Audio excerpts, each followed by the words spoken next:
Ce e asta? Ce e asta? M-am mâncat în curie, este că m-am mâncat. Te-am mâncat. Și pe tine te-am mâncat. Da, cam deja. Monte, mot! Spuneți-mi că nu vă duceți să mâncați un cotlet haiducesc la coliba șavegilor. Și vă duceți totuși faceți un traseu drăguț ca să mă încălzească la sufletel, că altfel mă ia... Nu. Îmi place să cred că nu se merge pentru grătar, decât. Îmi place așa, să mă face să mă simt mai bine. În prostia și ignoranța mea. M-am oprit să fac cumpărături. Și m-am întâlnit și cu... Deci nu vă recomand să faceți asta, chiar dacă eu am făcut fenta asta proastă pe care o știu că nu trebuia făcută, dar am făcut-o căci deoarece aveam eu chef. Am făcut-o pe asumare. Știam că așa va fi. Știai, și eu știam. Deci știam că așa va fi, nu mă plâng, da, nu vă recomand, adică voi Nu dacă... mai veniți. Dacă voi nu știți că e așa, eu vă zic că e așa, gen, nu veniți, că stați foarte mult. Da, asta... Și oricum, să veniți să ce să faceți, da, nu e nimic de făcut. Bine, puteam să mergem în Dolomiții, sincer, că aveam timp, adică scoteam timp mai bun. Dacă băgam până în Dolo, plecam azi dimineața la 6, ajungeam în Treviso și în Treviso mai făceam o oră jumate și eram pe traseu la ora asta. Da, Acum fiind... Telecabina de 1. Telecabina de 3. Ce telecabină, mă, mică, că mergeai pe jos? Care telecabină?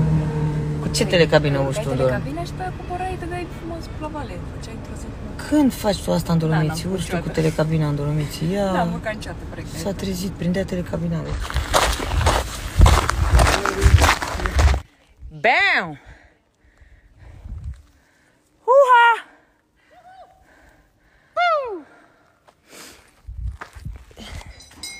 Bună, iubitele! Ciocolată aveți? Milk am sus.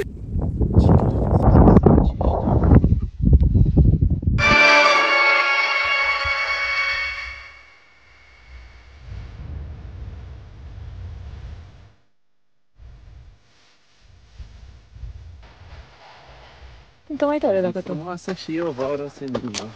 Așa? Și ceva cu briza mării, o simt ușor. Așa? O să pui fără sunet asta, nu? No way!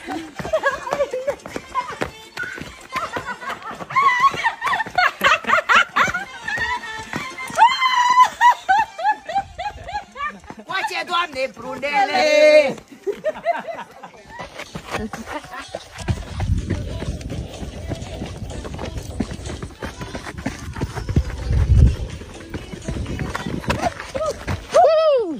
Revenire!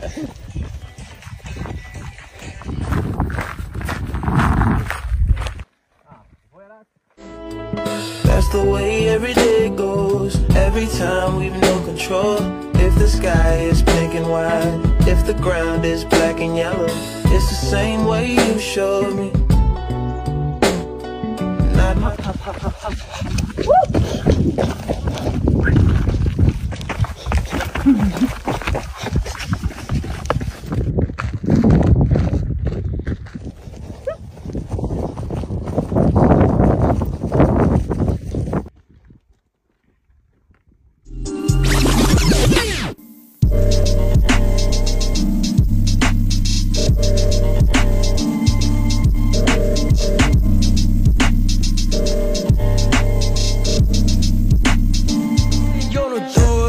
Am câteva zile, bă, gen nu pot să adorme. Am câteva zile, fac ce